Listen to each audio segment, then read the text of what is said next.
প্রথমে কেঁপে উঠেছিল মাটি, ৭ মিনিট পর নেমে এলো পাহাড়। বরফ, পাথর, কাদা ও পানির দানবীয় প্রাচীর মুহূর্তেই গিলে নিল ঘরবাড়ি, সড়ক, সেতু ও বিদ্যুৎ কেন্দ্র। প্রাণ বাঁচাতে ছুটতে থাকা মানুষদেরও অনেককে ভাসিয়ে নিয়ে গেল সেই স্রোত। নেপাল তিব্বত সীমান্তের নিরাপত্তা ক্যামেরায় ধরা পড়েছে ভয়ঙ্কর সেই মুহূর্ত। ফুটেজে বিপর্যয়ের যে সময় দেখা যাচ্ছে তার প্রায় ৭ মিনিট আগে অঞ্চলটিতে আঘাত হেনেছিল ৪.৪ মাত্রার একটি ভূমিকম্প।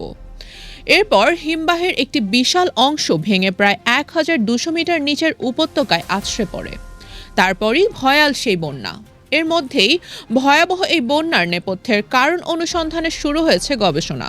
বর্তমানে বিশেষজ্ঞরা ভূমিকম্প, উষ্ণ আবহাওয়ায় দুর্বল হয়ে পড়া হিমবাহ এসবকে দুর্যোগটির কারণ হিসেবে দেখছে। অবশ্য বন্যার উৎপত্তি বরফ ও পাথরের ধস থেকে সেটি প্রায় নিশ্চিত, কিন্তু ধসটির মাত্র ৭ মিনিট আগে ঘটে যাওয়া ভূমিকম্পের ভূমিকা নিয়ে এখন তৈরি হয়েছে সবচেয়ে বড় রহস্য।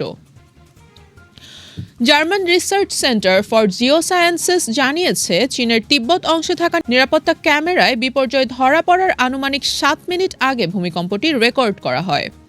সময়ের এই মিল থেকে নেপালি কর্মকর্তাদের ধারণা, কম্পনে হিমবাহ ও আশেপাশের পাহাড়ি ভূখণ্ড অস্থিতিশীল হয়ে ধসের সৃষ্টি হতে পারে। তবে ভূমিকম্পই হিমধসের কারণ এমন সিদ্ধান্তে পৌঁছানোর মতো প্রমাণ এখনও পাওয়া যায়নি। রয়টার্সের পর্যালোচনা করা স্যাটেলাইট চিত্র থেকে দেখা গেছে, সমুদ্রপৃষ্ঠ থেকে প্রায় ৫,২০০ মিটার উচ্চতায় থাকা একটি হিমবাহের সামনের বড় অংশ ভেঙে যায়। বরফের সেই বিশাল অংশটি প্রায় ১,২০০ মিটার নিচের উপত্যকায় আছড়ে পড়ার সময় সঙ্গে টেনে নেয় পাথর ও মাটি। এতে সৃষ্টি হয় ভয়ঙ্কর বরফ পাথরের ধস। নেপালের জাতীয় দুর্যোগ ঝুঁকি হ্রাস ও ব্যবস্থাপনা কর্তৃপক্ষ জানিয়েছে, রসুয়াগড়ি সীমান্ত ক্রসিং থেকে প্রায় ২০ কিলোমিটার উত্তর পূর্বে লেন্দেখোলা নদীর কাছে ধসটির উৎপত্তি। বরফ, পাথর ও বিপুল ধ্বংসাবশেষ নদীতে গিয়ে পড়ার পর সৃষ্ট প্রবল ঢল ভোতেকোশি ও ত্রিশুলি নদী দিয়ে দ্রুত নিচের দিকে ছড়িয়ে পড়ে। কর্তৃপক্ষের ভূতত্ত্ববিদ প্রকাশ পোখারেল জানিয়েছেন, স্যাটেলাইট চিত্রে বন্যার উৎপত্তি বরফ ও পাথরের ধস থেকে হওয়ার বিষয়টি স্পষ্ট। তবে ৭ মিনিট আগে হওয়া ভূমিকম্পই ধসটি ঘটিয়েছিল কিনা তা এখনও নিশ্চিত নয়। হিমবাহ ভেঙে পড়ার পেছনে সাম্প্রতিক উষ্ণ আবহাওয়াও ভূমিকা রেখে থাকতে পারে বলে মনে করেছেন বিশেষজ্ঞরা। স্যাটেলাইট চিত্র বিশ্লেষণ করে ক্যালিগরি বিশ্ববিদ্যালয়ের ভূবিজ্ঞানী ড্যান সুগার জানান, বিপর্যয়ের আগের ২৪ ঘন্টায় ওই অঞ্চলের বিপুল পরিমাণ তুষার গলে যায়। আগে তুষারে ঢাকা কয়েকটি হিমবাহের বরফও পরে উন্মুক্ত অবস্থায় দেখা গেছে। জলবায়ু পরিবর্তনের কারণে হিমালয়ের হিমবাহগুলো ক্রমেই অস্থিতিশীল হয়ে উঠেছে।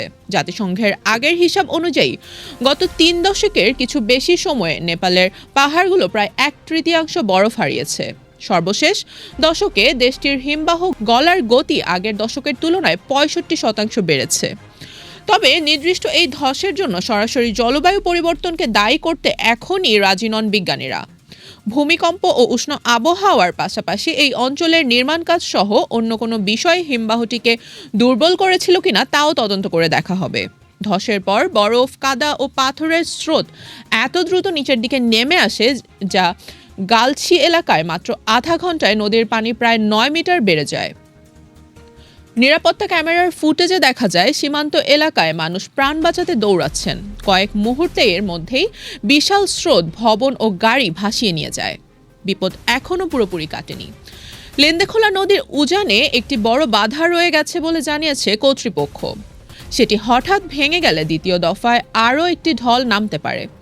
নদী তীরবর্তী ও নিচু এলাকার বাসিন্দাদের তাই নিরাপদ স্থানে সরিয়ে নেওয়া হচ্ছে। নেপালের নদীগুলো দিয়ে ঢল ভারতের সমতলে পৌঁছানোর আশঙ্কায় বিহার ও উত্তরপ্রদেশেও সতর্কতা জারি করা হয়েছে।